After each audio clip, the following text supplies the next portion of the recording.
Two tropical waves are currently impacting our area. Your forecast across the Caribbean and the Bahamas starts right now. This is Meteo Mundo. Hi friends, Rusty back at Meteo Mundo. It's nice to see you on a Monday. I hope you had a fabulous weekend. Coming up in this video, we'll look at the tropical waves that are bringing some active weather to our area right now. We'll go island by island for the rainfall forecast coming up, and then we'll deep dive into the potential for tropical development here in our area down the road. I'd love to hear from you guys. Drop into the comments section below where you're viewing from and what the weather has been like. And we'll get this video started with actually taking a look at the current temperatures across our area on this late Monday afternoon. Now, I know there was a bit of confusion yesterday as to the numbers I was showing you. Of course, I can show you a lot of live different weather information here at Meteo Mundo. These are your live current air temperatures, which in our area, upper 80s to the lower 90s Fahrenheit. That's 30, 31, 32 degrees Celsius in most spots. But we can also look at a lot of other variables as well, including those feels like temperatures. So again, these are all live reporting stations across the area. Just as an example, this is Kingston, Jamaica. It's 90 degrees there right now. The dew point is 79, and the dew point is an indication of the amount of moisture in the atmosphere.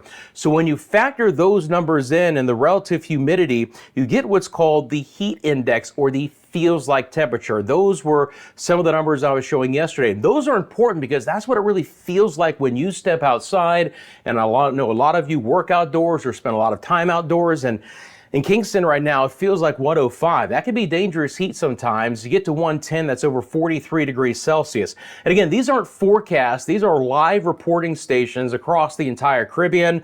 Another example, take a look at Santo Domingo right now. Their feels like number is 114 with an actual air temperature of 93 degrees Fahrenheit. So again, lower 30s Celsius. So those were the numbers I was showing you yesterday. Apologize if there was any confusion out there, but again, these are real live current conditions across our area. So now let's get into the forecast of what's going on right now. And I actually want to start with my friends in the Bahamas. Mentioned in yesterday's video, it was going to be a more active day, and that's exactly what we're seeing. A lot of lift in the atmosphere. We have some instability, and we're getting pretty good showers and storms getting going at the hour. Switch on over here to the radar real quick, bring off the satellite data. Storms developing off the southeast Florida coastline have worked their way west fairly slowly, but we've had some good rain and a few storms over places like Freeport and Lucaya over Grand Bahama. We've seen a few storms skirt Bimini, now over Abaco, and a little bit more concentrated over Andros and especially over New Providence. Nassau beginning to get hit pretty hard.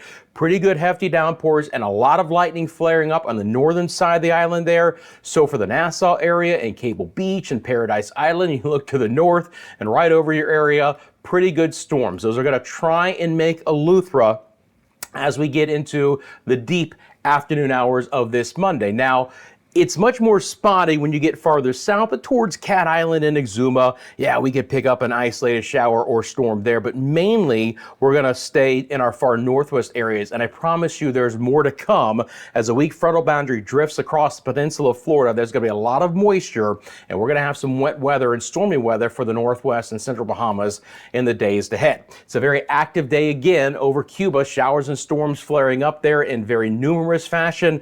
Very hefty rain across the island at the hour. Back to my friends in Jamaica. A lot of you have said, look, Rusty, it's the western side of the island that's been really getting it with these storms in the afternoon. You're exactly right. I don't know how long it's been. We've talked about storms developing in the heat of the day, Port Antonio, Morant Bay. For today, Linstead, kind of inland, Mandeville, Maypen, but especially again back into Westmoreland and Hanover parishes, Negril and Savlamar and Lucy areas, Montego Bay, all getting some pretty good rain and storms at the hour, moving quickly off towards the west. But again, it's been the western side of the island to catch the best chance for showers and storms. Outside of a rogue brief shower or storm in the Cayman Islands for today, it's been relatively dry. If you caught one of those showers, consider yourself quite lucky. We've had isolated storms in portions of the peninsula there, of the Yucatan, Quintana Roo. We've had a few storms develop in the Northwest Caribbean. Now, the pattern for Belize City has actually been better chances overnight and early in the morning, and some of this could kind of drift in here into Monday night. I do expect the opportunity for Roatan to get some showers and storms. Same thing for San Pedro Sula and La Chiba, the eastern coastlines of Nicaragua and Honduras, and a better chance for storms back over portions of Panama and Costa Rica as well. Back out to the big view. Again, showing you what's going on right now in the Dominican Republic and Haiti. Just a few isolated storms in these areas. Nothing really prominent for today. I'm going to bring on the satellite imagery, the VIS satellite imagery, along with the enhanced data. And again, a spotty shower is the situation. Same going on for Puerto Rico and the British Virgin Islands for today. Very hot. Again, feels like temperatures 105 to 110 Fahrenheit. Air temperatures in the lower 90s. Anguilla, Antigua, Barbuda, St. Kitts and Nevis. The easterlies are back into play. Can't rule out a spotty shower here, but notice there's no lightning with any of this. A passing downpour, Guadeloupe, Martinique, Dominica, but the chance is pretty paltry for the remainder of this Monday. St. Vincent and the Grenadines, Barbados, Trinidad and Tobago. We've had one little shower develop on the far southwest side of Trinidad here late in the afternoon, but that's really about it. And my friends in the ABC Islands, again, have been dry, and it's been very hot. Now, the location of the tropical waves, the first one here on the east has just moved across the Lesser Antilles. That will bring better rain chances to Puerto Rico, the Virgin Islands, and Hispaniola tomorrow and as we get into Wednesday. Same scenario for the one that's beginning to move into the Southwest Caribbean. That's going to bring better rain chances to Central America and portions of the Yucatan here over the next couple of days as well. We still have one interesting one in the development region of the Atlantic Basin, and one about ready coming off the West African coast. If I go back to this imagery, and I go out to the wide shot and I show you the water vapor imagery, which is a good indication of the amount of moisture in the atmosphere. You can see the Bahamas and then the Western Caribbean have more moisture in play. Notice the deeper reds over the Lesser Antilles. That's part of the Saharan dust layer that we talked about. Bit of haze in the sky across the Lesser Antilles for today, extending a little bit farther west, and that Saharan dust will be pulled west with our easterly trade winds. It will dissipate through the week, but we could even see a little bit of haze across the ABC Islands and Hispaniola, maybe even back towards Jamaica, and then it does begin to thin out as it tries to move into Central America and the Yucatan as well. But again, a little bit of haze right now, kind of limiting the rain chances at least for the rest of today and early tomorrow in the eastern sides of the Caribbean. As we do to get into the forecast portion of the video, you know, I love you guys and appreciate you for liking this video. If you haven't subscribed to Meteo Mundo and you want these daily forecasts across the Caribbean and the Bahamas and of course tropical updates, you found your home. Thank you for subscribing right now. Thank you for sharing this video with your family and friends. And again, appreciate all the support and the ways that you guys help out us in the channel. Okay, so now we're going to get into kind of the short term. We're going to look at the rainfall chances over the next few days. We'll go island by island, and then we're going to get deeper into the potential tropical development here for the rest of August. So I'm going to switch over to the NAM model. Again, if you guys have been watching the videos, you know I like the NAM of the short term with these tropical waves a little bit more than the GFS and others. Just has a little bit better handle on some of the moisture. So that's just going to take a second to load up. Now, as we get into tomorrow and Wednesday, rain chances will actually peak relatively high through the Lesser Antilles overall. But they're going to be fast-moving showers. So rain chances as far as a percentage will be high for Anguilla and Antigua and Barbuda and St. Kitts and Nevis and Montserrat and Guadeloupe, Dominica, Martinique, St. Lucia, Barbados, St. Vincent and the Grenadines, Grenada, Trinidad and Tobago.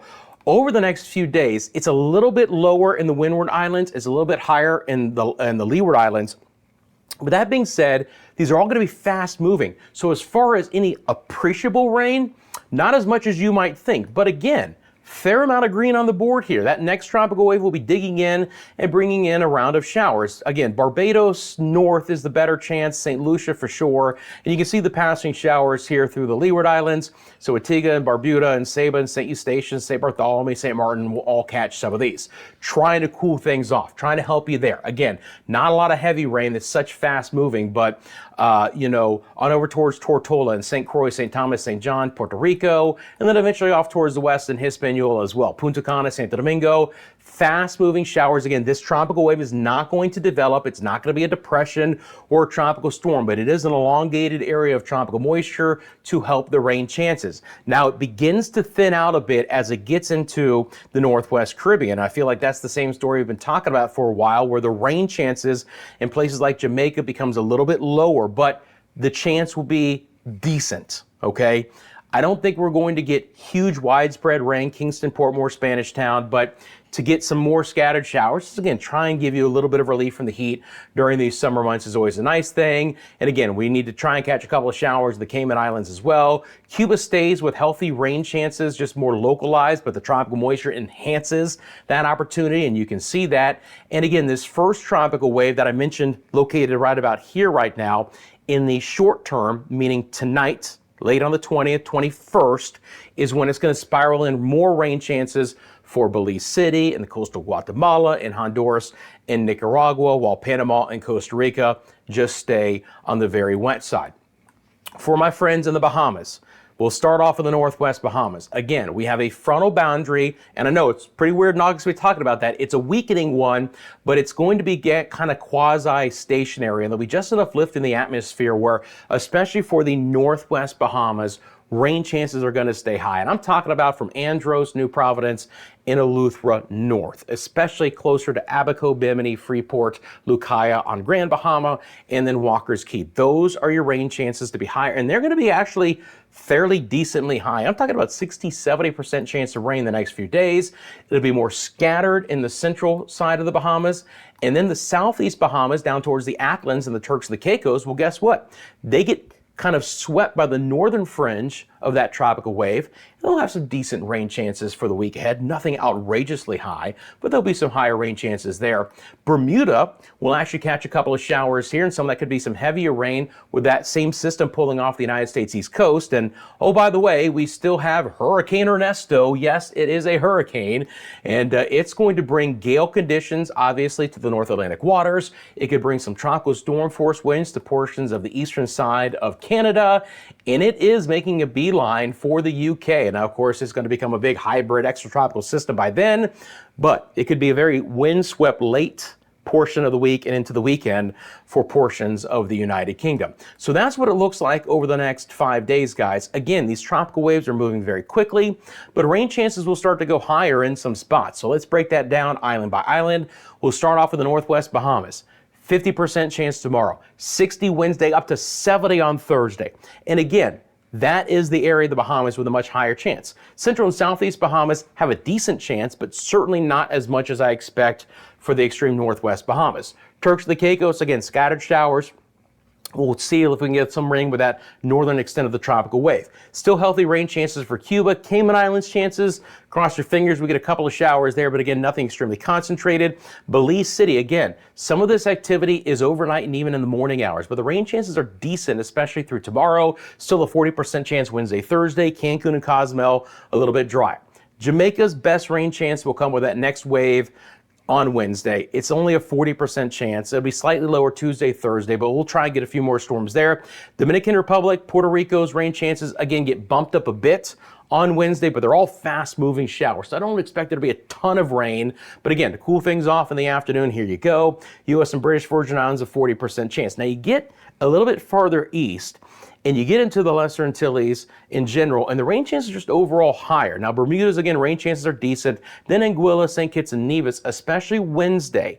Again, fast-moving showers, but the chance for you to get some of that is pretty darn good. Thursday's rain chances look pretty high as well. Antigua Barbuda, 40% chance tomorrow, but up to a 60% chance on Wednesday. Montserrat's rain chances a 70% chance on Wednesday. 60 for Guadeloupe, Dominica, and Martinique. Still good rain chances Thursday. Again, we get down towards St. Lucia, St. Vincent and the Grenadines. Rain chances will be there, but just not as high as islands to the north. Still focused on Wednesday for the best chance. Barbados in the same situation, just isolated Tuesday, Thursday, more widespread Wednesday. Grenada, Trinidad and Tobago, 30-40% chance. Suriname and Guyana holding on to that 40-50% chance range. And a brief passing shower is possible for Nueva Esparta and the ABC Islands. But again, not expecting a big relief from the heat, especially in the ABC Islands where their daytime highs have been running around 33, 34 degrees Celsius. Rainfall totals, European model, the next 7 days. Again, you get to the reds, those are the higher rain totals. And they're going to be concentrated in our western and kind of northern areas. So again, Central America, Belize and Honduras and Costa Rica and Panama, and then another maximum here in the Bahamas. And you notice that as that boundary just stalls out, There's going to be a lot of heavy rain off the United States eastern seaboard, but obviously this tails back into the northwest Bahamas. And so when we look there over the next 7 days, it might be hard to see these numbers, but if you squint your eyes a bit, a lot of those are high 2 to low 3 to 4 inch rainfall totals over the next 7 days. And again, you notice when you get back down towards Exuma and Long and Cat Island, the rain chances are there, right? They're decent, but they just fade a little bit as far as some of that more intense goes. Wave heights, wave directions, everything's looking a lot better behind Ernesto. There is still very dangerous surf and sea conditions along the United States East Coast, especially in New England right now. And obviously Eastern Canada, gale force conditions are expected through the northern waters, the North Atlantic waters, okay?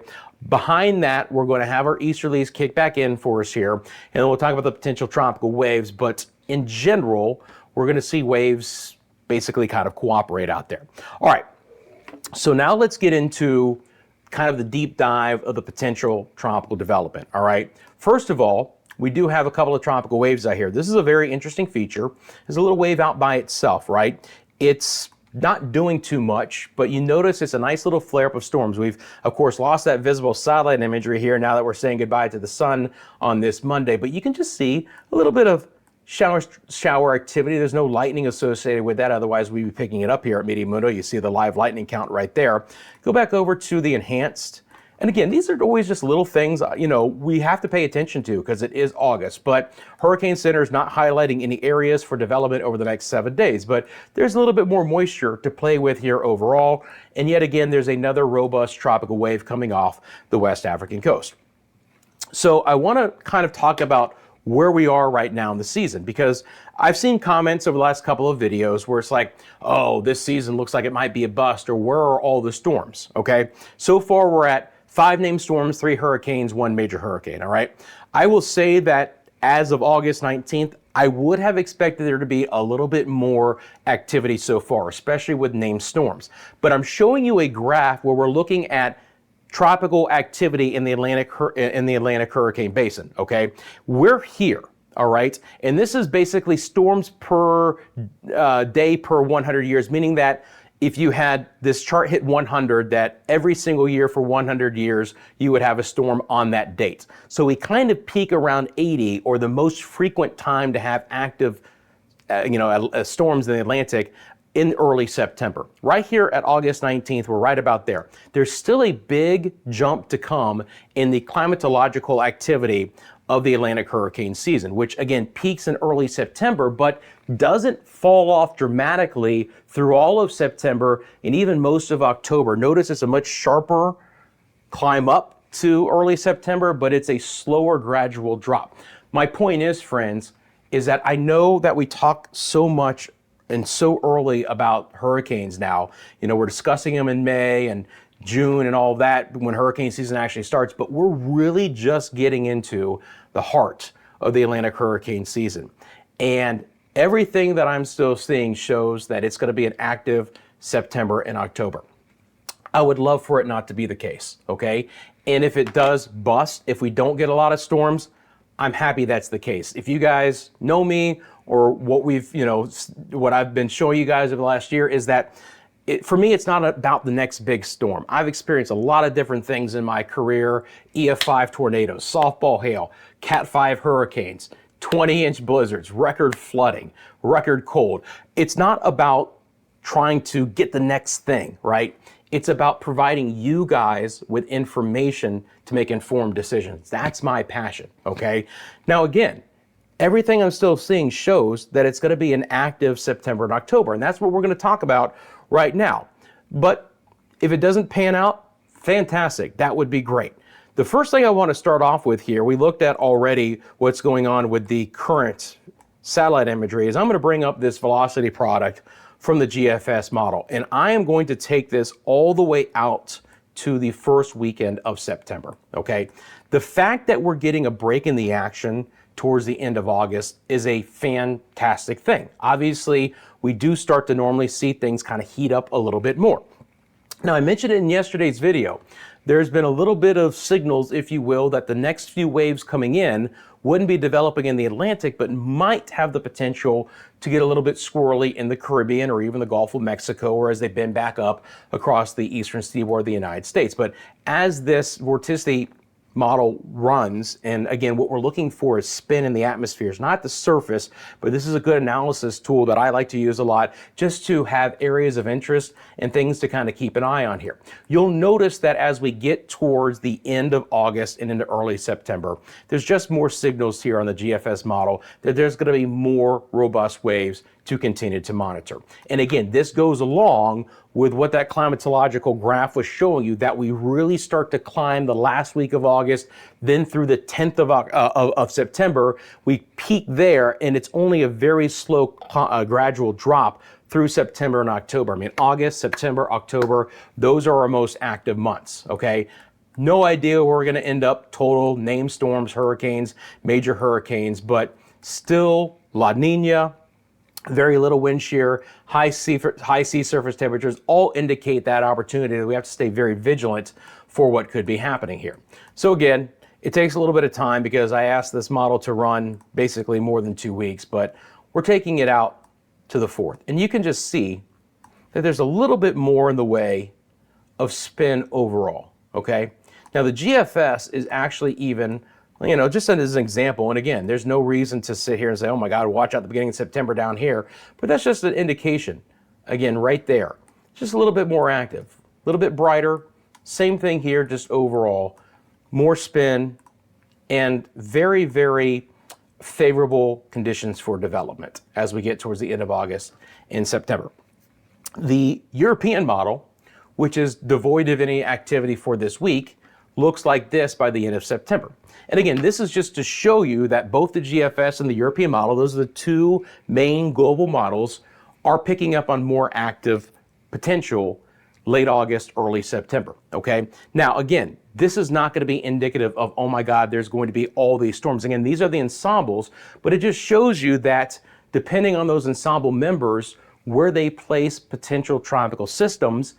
But the bigger thing that I look at is there's signals in the Gulf of Mexico, there's signals in the Caribbean, through the Straits of Florida, through the Greater Antilles and the Bahamas, back towards the Lesser Antilles and the Western Atlantic, and up here as well off the eastern seaboard of the United States. So the European model is all kind of all over the place, but what that shows me is that it's picking up on multiple potential development areas and how they track from there, all right? And again, devoid of any activity here over at least the next 5 to 7 days, but even deeper into next week. Hopefully it doesn't play out this way, as I've mentioned, but we still have to be prepared for the fact that we're really just getting into the true beginning of the most active part of the Atlantic hurricane season. Friends, you can follow us across all social media. I appreciate the support. Instagram, TikTok, X, Facebook. You want to send me a picture or video, it's mymeteomundo@gmail.com. Of course, you have a specific question about the forecast, feel free to drop in the comment section below. Happy to answer that for you. Once again, thank you for liking this video. Thank you for subscribing to Meteo Mundo. Have a great rest of your Monday. I'll be back with all the newest information for you tomorrow, right here.